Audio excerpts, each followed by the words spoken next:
Tributes across the Triad continued today for Greensboro Officer Sergeant Dale Nix. Law enforcement and community members gathered along the highways to pay tribute as Sergeant Nix's body was brought to Greensboro from the medical examiner's office in Raleigh. Right now, people are gathered at a memorial to honor the Greensboro officer. Investigators say he died in a shooting on Saturday while off duty. He was trying to stop a theft at the Sheets in Colfax. Police have arrested 3 suspects for his death. 18-year-old Zakira Blackwell, 28-year-old John Morrison, and 18-year-old Jameer Foster.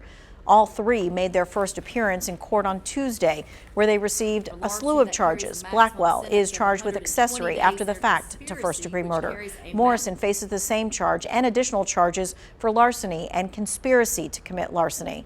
And Foster is facing that first-degree murder charge, along with other offenses. A Guilford County judge says Foster's case is being considered as a capital case. I am going to appoint the capital defender to represent you. A hearing will be held at some point to determine whether the state is going to pursue the death penalty in your case. This is just a horrible, horrible thing. Capital cases are cases that involve the death penalty. It's important to note that this punishment can only be imposed on people convicted of the capital offenses like murder, genocide, killing a political leader or member of law enforcement. Unlike other punishments, a jury must decide whether to impose the death penalty, not a judge.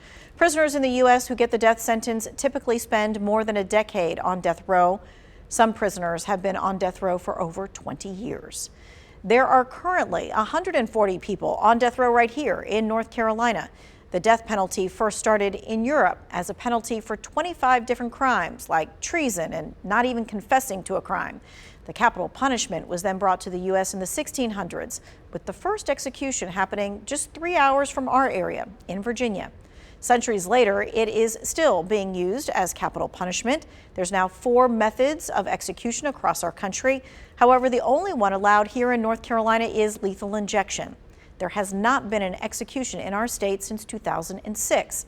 It's been paused due to lawsuits surrounding the legality of the lethal injection drugs.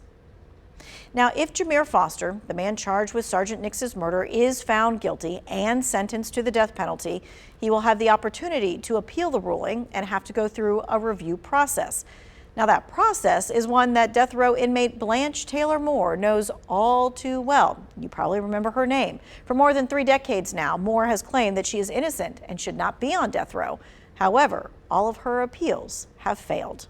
Moore is the oldest person on death row. She's coming up on her 91st birthday in February. She is one of 2 women on death row in our state. She's convicted murderer out of Alamance County, convicted of fatally poisoning her boyfriend.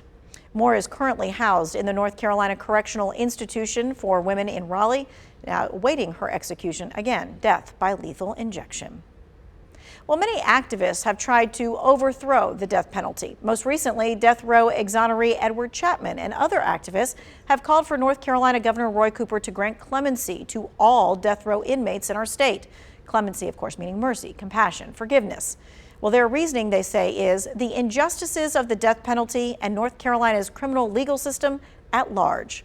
Governor Cooper has not made any comment about whether he is considering using his clemency powers. As far as the 3 suspects involved in Sergeant Nix's case, the judge has ordered them not to speak to one another or the Nix family.